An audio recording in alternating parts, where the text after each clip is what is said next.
Hi everyone, such inspiring women and girls. Now, how many of you have heard the word endometriosis? Raise your hand. Okay, I will explain in a minute how much that means to me, because when I started, nobody had heard of it. Yes, it's really good to be here. I'm going to talk to you about riding the wave, and more specifically, I'm going to tell you about my journey with endometriosis. But before I get started, I'm going to show you a cut down of a short film that I produced a couple of years ago for Endometriosis Awareness Month, and it's featuring women suffering from endometriosis.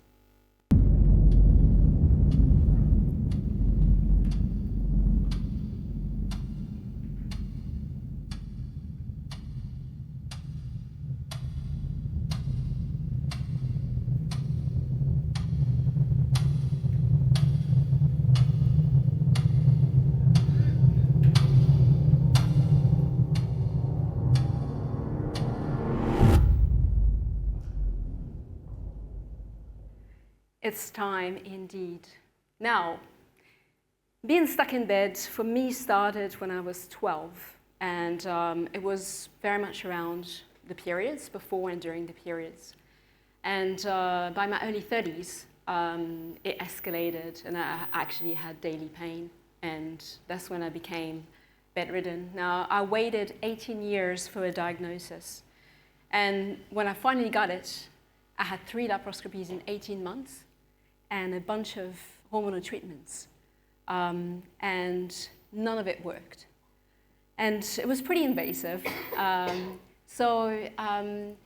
it was very difficult to get my head around, what I was facing.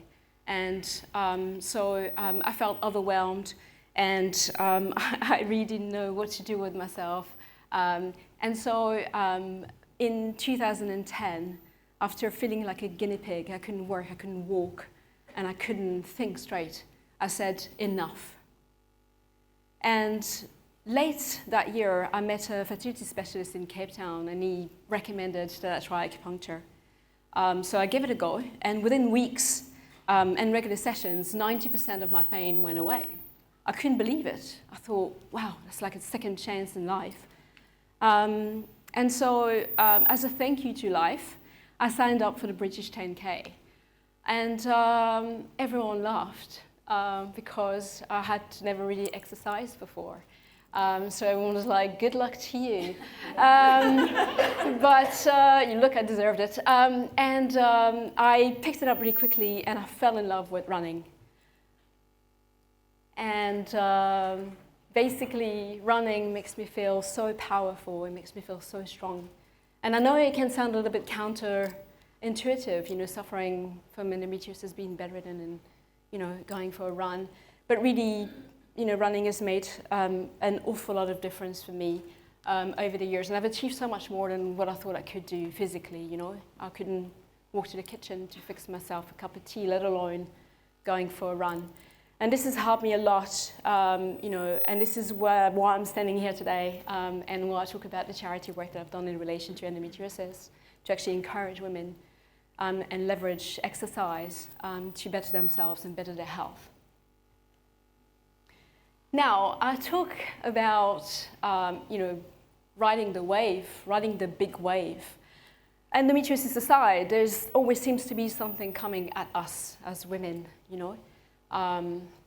Don't get me started with the perimenopause. Actually, I would get started, but I can not remember. There's that. Some of you know, some of you don't know yet. It's coming. I had, infertility, cancer scares. Last year, I had a traumatic brain injury, as you do. There always seems to be something happening, and as women, we need to brace ourselves. I think what endometriosis has taught me is to actually realize when something's not quite right.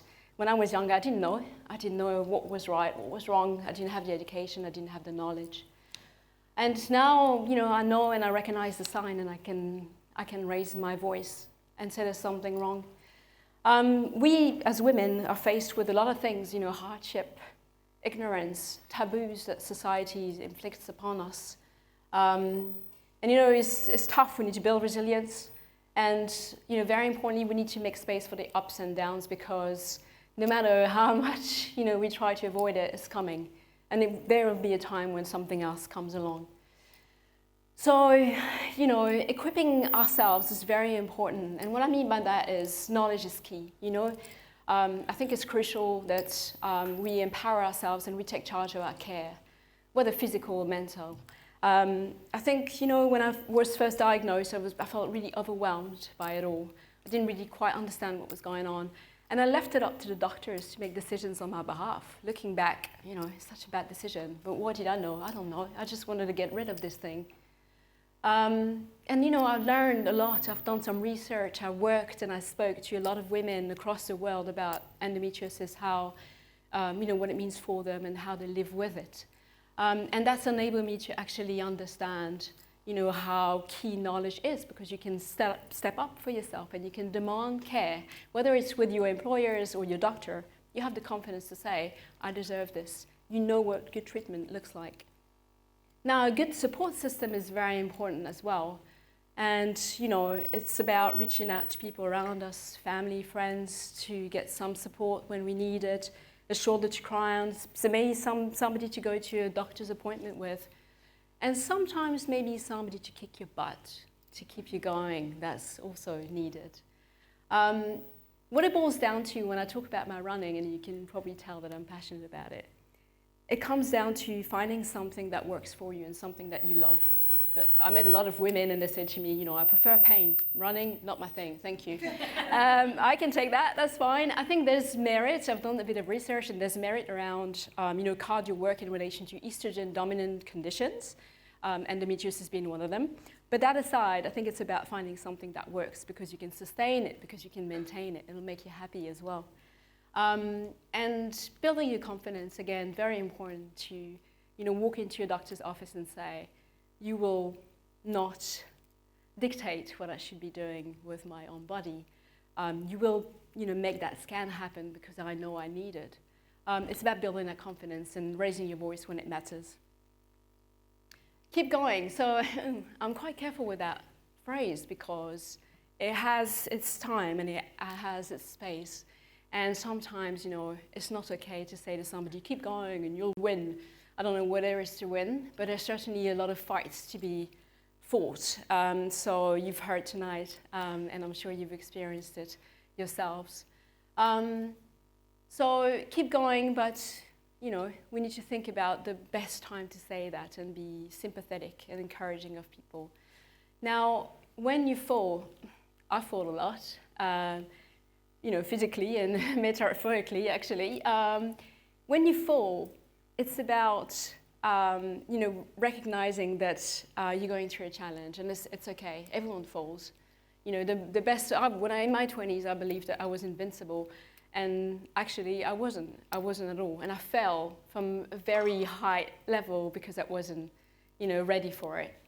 Permission to pause is very important, because, sometimes we just need to take the time to think about what we're going through, what it means to us, and how we can go about it. And pausing is not about giving up. Pausing is about giving you enough space and enough time to actually process what you go through, and the ability to recover and the ability to heal. And I do that a lot. I'm doing this right now, in fact. I have to reset, I'm taking my time. And it's not failure, it's okay. Asking for help, a big thing. I thought I could do it all myself. I think you get the gist. I'm quite a bit of a maverick. We talked about this earlier. It doesn't work sometimes, You can't do it all on your own. You have to ask for help. And, endometriosis is a bit tricky, because it's, about talking about periods and talking about your ovaries. And I think the majority of London knows about my ovaries right now. And that's okay. Actually, as a matter of fact, now I talk about endometriosis to women, young girls, but also male of any age. And if they say to me, I talked about taboos earlier, if they say to me, well, periods, so gross. Oh, I don't want to hear about that. Well, you will hear about that. because, thank you. And I'm doing this with perimenopause now. I get double whammy. It's important because they have daughters, they have wives, they have sisters, they have friends, they have co-workers, right? I did some work with perimenopause at work, and everyone's like, "Woo, old lady in the house." There is nothing to be ashamed about. What does that mean? What do we know?